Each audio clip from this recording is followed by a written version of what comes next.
Welcome to the adventures of the monad.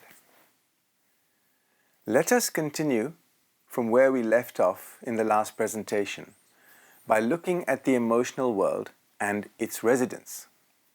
We will kick off with the humans who are B. physically dead. In the average person after death, this class, obviously a very large one, consists of people of all grades in varying conditions of consciousness, as already fully described in the presentation on the after-death life. We all end up in the emotional world after we shed our etheric and physical envelopes. The $64,000 question is, where do we end up? On which subplane and why? That is another story. 2. The shades. In a later presentation, we shall see that when the emotional life of a person is over, they die on the emotional plane and leave behind them a disintegrating emotional body, precisely as when they die physically. They leave behind them a decaying physical corpse. In most cases, the monad cannot withdraw from their lower principles the whole of their monastic, in brackets mental, principle. Consequently, a portion of their lower mental matter remains entangled with the emotional corpse. The portion of mental matter remaining behind in this manner consists of the denser kind of each subplane which the emotional body has succeeded in wrenching from the mental body rather than letting it return to its own plane. This emotional corpse, known as a shade, is an entity that is not in any sense an actual individual at all. Nevertheless, it bears their exact personal appearance and possesses their memory and all their little quirks. Therefore, it may be readily mistaken for them as it is at seances. It is not conscious of any act of impersonation, for as far as its intellect goes, it must necessarily suppose itself to be the individual. It is, in reality, merely a soulless bundle of all the monad's lowest qualities. So if you happen to bump into Napoleon, take what he says with a pinch of salt. Also consider that if you happen to be communicating with a parent over 30 years since they passed, the chances are you are communicating with a shade, not your departed parent. If this gives you comfort, so be it. The length of life of a shade varies according to the amount of the lower mental matter which animates it. Still, as this steadily fades out, its intellect is diminishing. However, it may possess a great deal of animal cunning, and even nearer the end of its career, it can still communicate by borrowing temporary intelligence from the medium. From its very nature, it is exceedingly liable to be swayed by all kinds of evil influences, and being separated from its monad, it has nothing in its constitution capable of responding to good ones. It therefore lends itself readily to various minor purposes of some of the baser sorts of black magicians. The mental matter it possesses gradually disintegrates and returns the shade to the general matter of its own plane. You have been warned. 3. The shell. A shell is a person's emotional corpse in the later stages of its disintegration, every particle of mind having left it. Consequently, it is without consciousness or intelligence and drifts passively about the emotional currents. Even now, it may be galvanized for a few moments into a ghastly comical exaggeration of life if it comes within reach of a medium's aura. Under such circumstances, it will still exactly resemble its departed persona and may even reproduce, to some extent, their familiar expressions or handwriting. It also has the quality of being blindly responsive to the lowest order of vibrations frequently set up during its last stage of existence as a shade. You have been doubly warned. 4. The vitalized shell. This entity is not strictly human. Nevertheless, it is classified here because its outer vestiture, the passive senseless shell, was once an appendage of humanity. Such life, intelligence, desire, and will as it may possess are those of artificial elementals animating it. This elemental being itself a creation of humanity's evil thoughts. A vitalized shell is always malevolent. It is a genuinely tempting demon whose evil influence is limited only by the extent of its power. Like the shade, it is frequently used in voodoo and obe forms of magic. It is referred to by some writers as an elementary. Remember that term. 5. The suicide and victims of sudden death. These have already been described in the presentation on after-death life. It may be noted that this class, as well as shades and vitalized shells, are what may be called minor vampires, because when they have an opportunity, they prolong their existence by draining away all the vitality of human beings whom they can influence. 6. The vampire and werewolf. These two classes are extremely rare today, especially in Europe. Examples are occasionally found, chiefly in countries where there is a high proportion of fourth root race blood, such as Russia or Hungary. We know of such beings through our myths and legends in Europe. These beings are also described if you delve into similar myths on other continents. How prevalent they are today, I do not know. A person can live such a degraded, selfish, and brutal life that the whole of the lower mind becomes enmeshed in their desires and finally separated from the monad. This is possible only where every gleam of unselfishness or spirituality has been stifled and where there is no redeeming feature whatever. Such a lost entity very soon after death finds itself unable to stay in the emotional world. It is irresistibly drawn in full consciousness into its own place, the mysterious eighth sphere, which slowly disintegrates after experiences best left undescribed.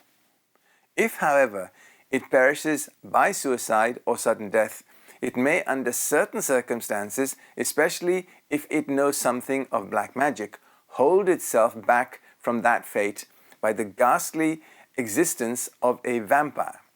Since the eighth sphere cannot claim it until after the death of the body, it preserves it in a kind of cataleptic trance by transfusing into it blood drawn from other human beings by its semi-materialized emotional body, thus postponing its final destiny by the commission of wholesale murder.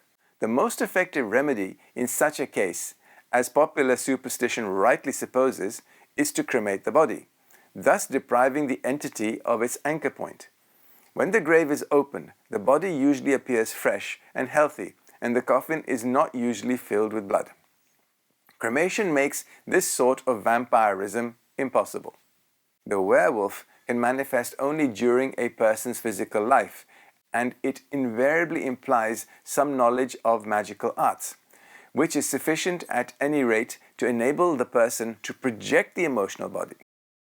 When a cruel and brutal person does this, under certain circumstances, the emotional body may be seized upon by other emotional entities and materialized not into the human form, but into that of some wild animal, usually the wolf.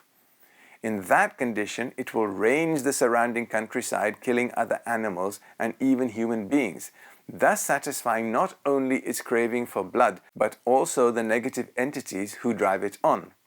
In this case, as often with ordinary materializations, a wound inflicted upon the emotional form will be reproduced in the physical body by the curious phenomenon of repercussion. But after the death of the physical body, the emotional body, which will probably continue to appear in the same form, will be less vulnerable. It will then be less dangerous, as it can only fully materialize if it can find a suitable medium. In such manifestations, there is probably a great deal of etheric matter and perhaps even some liquid and gaseous constituents of the physical body, as in the case of some materializations. In both cases, this fluidic body can pass much further from the physical body than is otherwise possible for a vehicle containing etheric matter. The manifestations of vampires and werewolves are usually restricted to the immediate neighborhood of their physical bodies. This explains the myth of the vampire in their coffin. The corpse looks fresh. Vampires do not open the coffin every night and fly off as a bat. This is an allegory. What has just been described is what occurs, a projection of semi-physical and etheric matter. Just make sure you don't happen to be around when this happens. 7. The Black Magician and their pupil. This class corresponds in a similar manner to the pupils awaiting reincarnation, but in this case, the person is defying the natural process of evolution by maintaining themselves in the emotional life through magical arts, often of the most horrible nature. It is considered undesirable to enumerate or describe the various subdivisions of this class, as an occult student wishes only to avoid them. All these entities who prolong their life thus on the emotional plane beyond their natural limits do so at the expense of others and by the absorption of their life in some form or another. Why do they have to do this? Because they have severed their link in the case of the actual black magician from their causal envelope and the guardian angel. Eventually, a terrible fate awaits them, but that is not our problem. 8. The pupil awaiting reincarnation. This is also at present a rare class. A pupil who has decided not to take their divachan, i.e. not to pass into the heaven or mental world, but to continue to work on the physical plane, is sometimes by permission, only of a very high authority, allowed to do so, a suitable reincarnation being arranged for them by their master. Even when the permission is granted, it is said that the pupil must confine themselves strictly to the emotional plane. At the same time, the matter is being arranged, because if they touch the mental plane, even for a moment, they might be swept up by an irresistible current into the line of normal evolution again, and so pass into the mental world. This appears not to be the case for children who die before the age of 14. They can wait in the emotional world for a suitable conception if the attendant solar diva deems this to be the best course of action for their charge. I happen to be the beneficiary of such a dispensation. Occasionally, though rarely, a pupil may be placed directly in an adult body whose previous tenant has no further use for it. Still, a suitable body is seldom available. Meanwhile, the pupil is fully conscious on the emotional plane and able to go on with the work given to them by their master, even more effectively than when hampered by a physical body. This continuity of consciousness indicates the development of the monad concerned. 9. The Nirmanakaya. It is very rare indeed that a being so exalted as the Nirmanakaya manifests itself on the emotional plane. The Nirmanakaya has won the right to untold ages of rest in unspeakable bliss. They, however, choose to remain within touch of earth, suspended as it were between this world and the 46th plane, to generate streams of spiritual force, which may be employed for the helping of evolution. Note the term force. Nirmanakayas are first-ray monads, and they act as transformers of higher solar systemic and cosmic forces depending on which plane they are located. They are the elite of the elite. If they wish to appear on the emotional plane, they could create a temporary emotional body from the atomic matter of the plane.